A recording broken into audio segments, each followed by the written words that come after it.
Tira buwas. Ha? 5? Mary. 110 natin. Ha?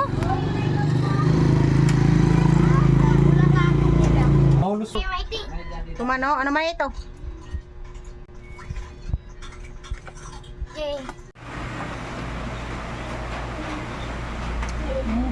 Tubod.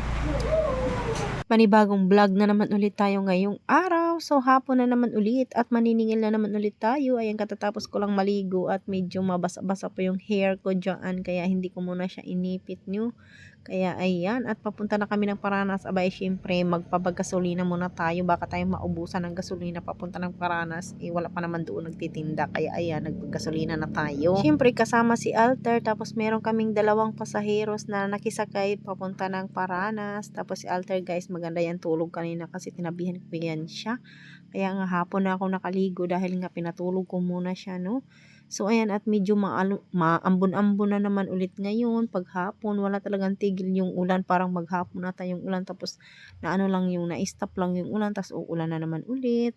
So ayan, inuna ko yung pagbili ng mga tinapay dahil doon sa kabilang bakery ay wala doong tinapay. Kaya dito na lang kami bumili ng tinapay bago kami pumunta doon sa palengke at maningil. So pagkatapos natin, ayan, naniningil na ako dito.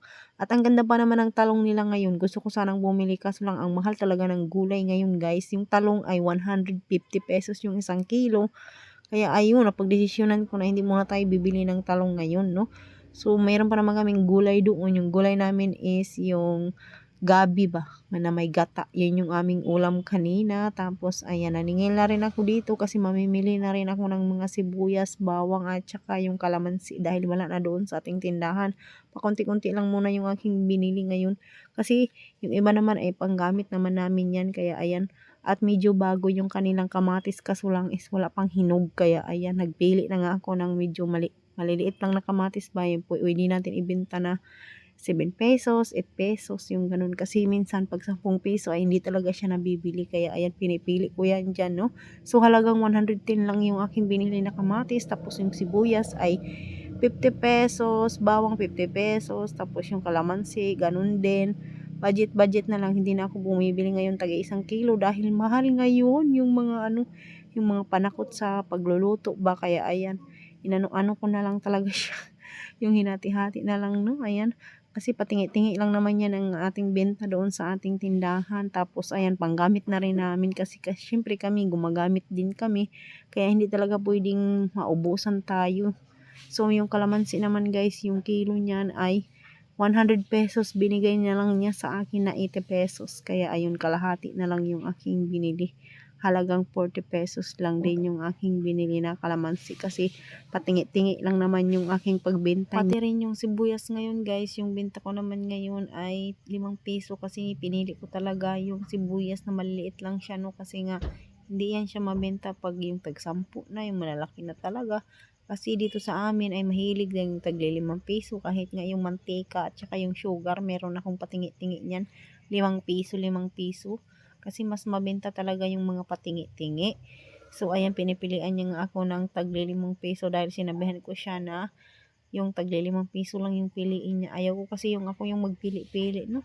Kasi tinatamad ako. Sabi ko sa kanya, buti na lang din yung aming suki dito na iniiwanan namin ng lumpia wrapper ay mababait din sila kasi nga yung syempre yung aking sinisingil sa kanila ay dito na rin ako bumibili sa kanila. Yung parang vice versa lang tayo ba, yung syempre sa kanila parang binigay ko na nga lang din sa kanya yung aking binta ng aking lumpia wrapper sa kanya. Kaya dyan na lang talaga at nakatipid tayo, no, dahil is nagpapatawad naman yan sila sa akin. Halimbawa yung kilo nila sang sibuyas 180, tapos yan binibigay na lang nila sa akin na 170, o di ba nakatawad tayo ng 10 piso. So ayan na nga, guys, no, tapos na tayong mamili at uuwi na nga kami dyan. So ayan nga si Alter, guys, umutot siya, napakabaho. Kaya ayan, nagtawanan tuloy kami, napakabaho ng utot niya at hindi pa talaga siya siguro nag-CR. Kaya ayan, kahit nga si Alter ay napatakip din niya sa kanyang ilong dahil nga is mabaho. O di ba, ayan, parang uulan na naman yung mga oras na ito yung pag-uwi namin. Tapos dumaan pa naman ako na pagbili ng ng harina. 2 sako lang yung binili namin Kasi is wala kaming nasingil ngayon kasi 'di ba Sabado, 'pag Sabado talaga is napakamatumal talaga yung benta natin. So ayan na nga at umulan na nga at saka yung aming isang sakong harina nasa likod ay nabasa. Tapos bumili na rin ako ng isang rim ng Mighty dahil hindi pa nga dumadaan dito sa amin yung panel, siguro is Martes siguro yung dadaan na sa atin. Kaso lang is marami talagang naghahanap ng Mighty kaya ayan bumili na tayo ng isang rim. So pagdating nga dito sa bahay may bumili agad ng Mighty Green. So buti na lang talaga nakakita ako kanina na mayroon na nagtitinda na Mighty Green kasi parang nilibot ko na ata yung mga tindahan doon sa Paranas ay hindi ako nakahanap ng Mighty Green. Buti na lang kanina nakakita ako doon sa binibilhan namin ng harina. Meron silang Mighty Green kaya ayun napabili tayo, no. So ito na yung ating mga binili-bili. Ayan. Yan lang muna yung aking mga binili-bili ngayon, yung mga panakot ba sa pagluluto dahil is minsan kami ay ginagamit din namin yan. Hindi pwedeng wala tayong ganyan, pakunti-kunti lang din. Ayan. At saka wala muna tayong grocery ngayon, no, dahil is wala pa tayong pambili ng pang-grocery. Inuna ko muna yung bayaran, yung mga dapat bayaran katulad ng kuryente. Meron pa kaming bayarin. Kaya uunahin ko muna yun, babayaran ko muna yun. So, yung pag-grocery ay bahala na si Batman pag makabenta tayo. Pakunti-kunti na lang tayo magbili-bili. So, pati yung aming luya ay nag-ano na siya. Yung kumuyos na yung aming luya. Pero okay lang yan kasi is hindi naman yan siya sira. So, ayan. At inayos ko nga muna at pinunasan ko yung lagay ng luya kasi puno na siya ng putik ba. Yung luya madumi. Hindi ata hinugasan yun yung sa aking binilhan. So inarrange muna natin, no. Ayan. Kasi pag hinalo ko yung sibuyas at saka bawang tapos yung kalamansi naman at saka yung kamatis kasi minsan kasi is may yan siya nasisira ba. So ayan na rin yung ating mga tinapay. I-display na natin yan doon sa labas. Bumili na rin ako ng galyeta dahil mabenta rin yan dito sa ating tindahan. Tapos ayan, at saka yung Mighty, ayan, dinisplay ko na para makita na ng ating mga tumer dyan na meron na nga tayong Mighty ngayon. So ayan, habang ako ay magdi-display at mayroong bumibili. Si Ate Amshi kasi is nandoon sa kusina, nagluto siya ng aming i-snack dahil nagugutom daw siya. Gusto niya daw magluto ng french fries kaya ayun, nagluto siya doon sa kusina habang ako naman dito magdi-display ng mga tinapay na aming pinambili-bili. So ayan yung galyeta guys, marami yung nabili dito sa atin, no.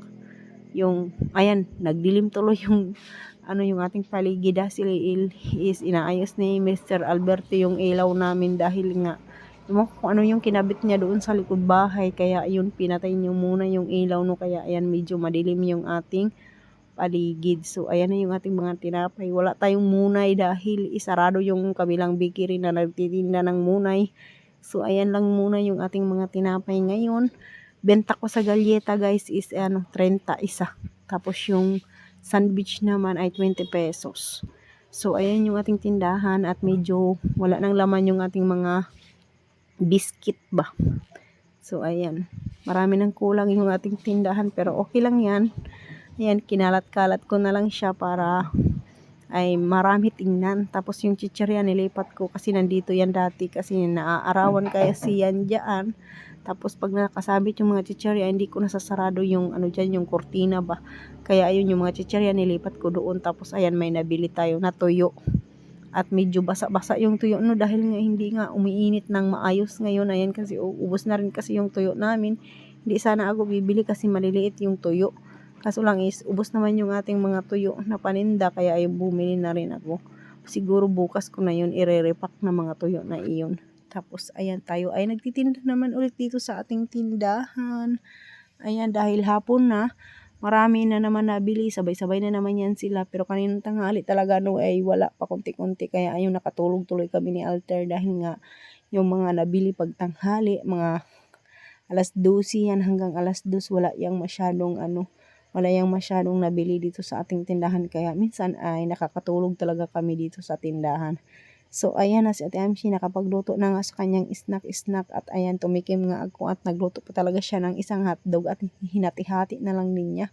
At pati rin si Alter nagutom din kaya ayan kaming tatlo yung nag-snack sa kanyang french fries na linuto kasi meron naman kaming binibenta na french